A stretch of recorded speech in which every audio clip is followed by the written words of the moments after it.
پاکستان اب مارشل اللہ کا متحمل نہیں ہو سکتا۔ چیئرمین پیپلز پارٹی بلاول بھٹو نے آکسفورڈ یونیورسٹی میں لیکچر دیتے ہوئے کہا، پاکستان کے ایٹمی اثاثے اپنے حفاظت کے لیے ہیں۔ پاکستان کا مستقبل آئین کی بالادستی، آزاد عدلیہ اور صحافت سے وابستہ ہے۔ عوام بہتر مستقبل کا مطالبہ کرنے کے لیے حق بجانب ہیں۔ نیب ڈر کو نیند لا رہے ہیں، ہم آج بھی اس کے مخالف ہیں۔ والدہ نے بدلہ لینا نہیں سکھایا، جمہوریت بہترین انتقام ہے۔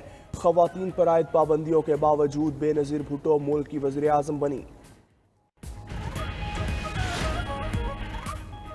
5 سال میں ملکی برآمدات کو 60 ارب ڈالر تک لے جانے کا ہدف وزیر اعظم شہباز شریف نے جامع اور مؤثر حکمت عملی بنانے کی ہدایت کر دی۔ اجلاس میں گفتگو کرتے ہوئے کہا، برآمدات پر مبنی معاشی ترقی اڑان پاکستان ویژن کا اہم جزو ہے۔ ایکسپورٹ ڈیولپمنٹ فنڈ کے گورننس نظام میں ضروری اصلاحات کی جائیں، ٹیرف نرخوں کو کم اور نظام کو عام فہم اور آسان بنایا جائے۔ دوسری طرف وزیر اعظم شہباز شریف سے ارکان قومی اسمبلی کی الگ الگ ملاقاتیں۔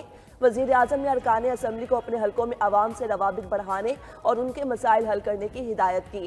وزیر اعظم شہباز شریف کا سیاسی میدان میں اترنے کا فیصلہ 22 فروری کو ڈی جی خان میں پہلے جلسہ عام سے خطاب کریں گے۔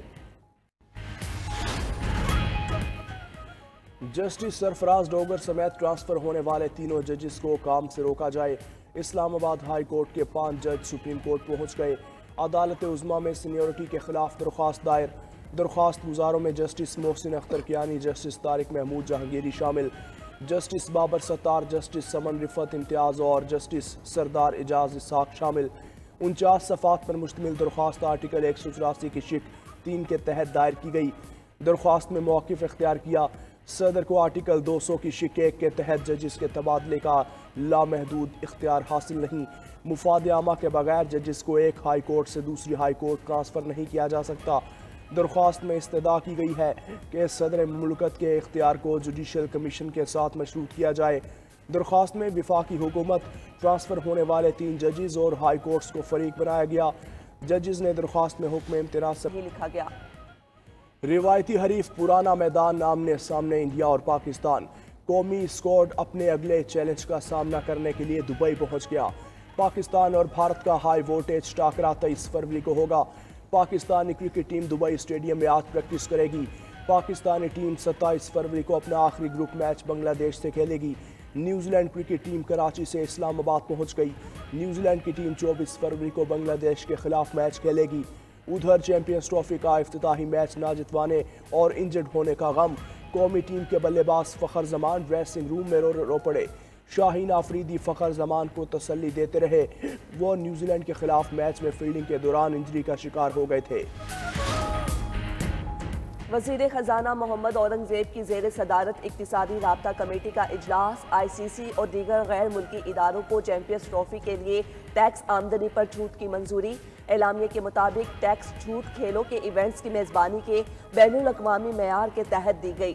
پاور ڈویژن کے لیے 6.8 ارب روپے کی ٹیکنیکل سپلیمنٹری گرانٹ منظور کر لی گئی۔ پی ایل ایل اور سو کار ٹریڈنگ میں L N G framework معاہدے میں توسیع کی بھی منظوری۔ پاکستان اپنی مرضی سے ایل این جی خریداری کر سکے گا۔ کویت کو بھیڑ اور بکریوں کی تجارتی برآمد پر پابندی موخر۔ پی ٹی آئی رہنماؤں کو بانی چیئرمین سے ملاقات کی اجازت نہ ملی۔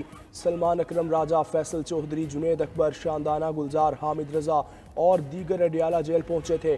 تحریک انصاف کا اڈیالہ جیل کے باہر احتجاجی کیمپ لگانے کا فیصلہ۔ ارکان اسمبلی وکٹ ہولڈرز کارکنان کے ساتھ کیمپ میں بیٹھیں گے۔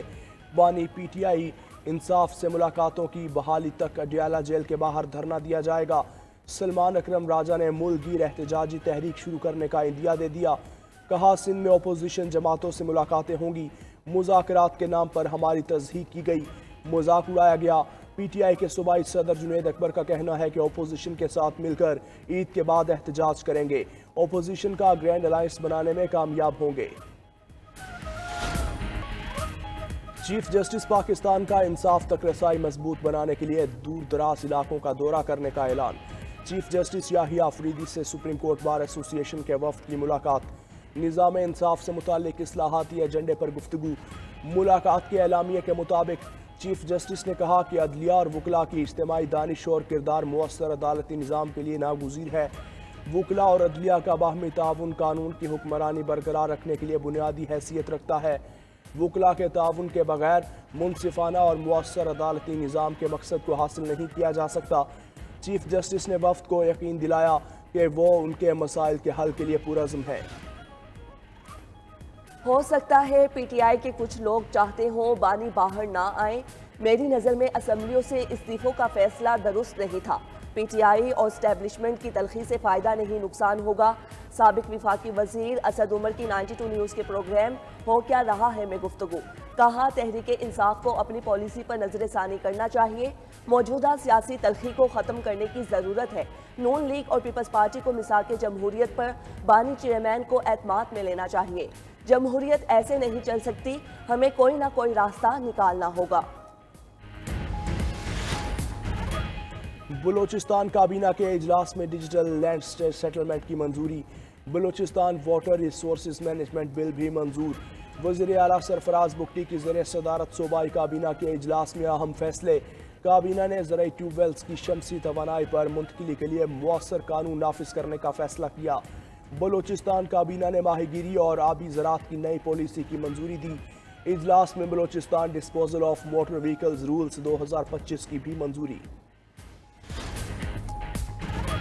وزیر اعلیٰ خیبر پختونخوا علی امین گنڈاپور کا طلباء کو مفت لیپ ٹاپ دینے کا اعلان۔ کہتے ہیں پنجاب کی کارکردگی ہماری 1% کارکردگی کے برابر بھی نہیں۔ علی امین گنڈاپور نے وزیر اعلیٰ پنجاب مریم نواز کو مناظرے کا چیلنج بھی دے دیا۔ مطالبہ کیا کہ وزیر اعلیٰ پنجاب مریم نواز خیبر پختونخوا حکومت کی طرز پر اپنے شہریوں کو مفت صحت کارڈ دے۔ دوسری طرف وزیر اعلیٰ نے خیبر پختونخوا گیمز 2025 کا افتتاح کر دیا۔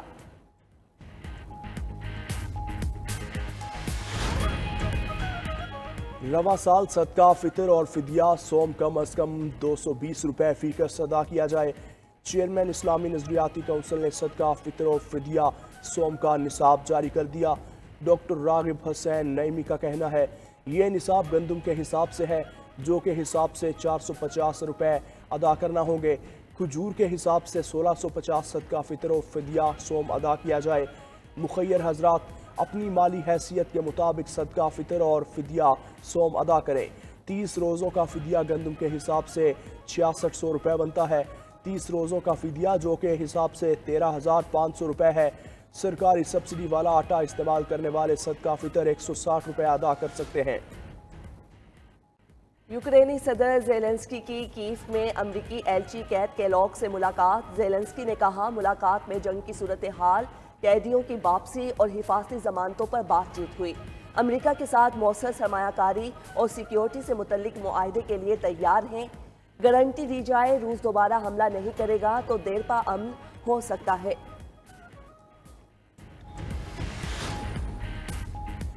بی جے پی کی ریکھا گپتا نے نئی دلی کی وزارت اعلیٰ کا حلف اٹھا لیا۔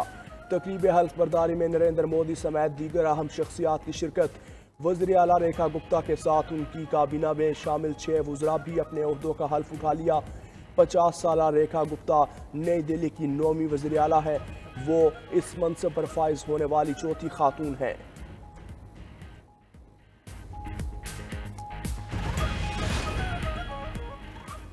سعودی عرب نے ریال کے سرکاری لوگوں کی منظوری دے دی۔ منظوری خادم حرمین شریفین شاہ سلمان بن عبدالعزیز نے دی۔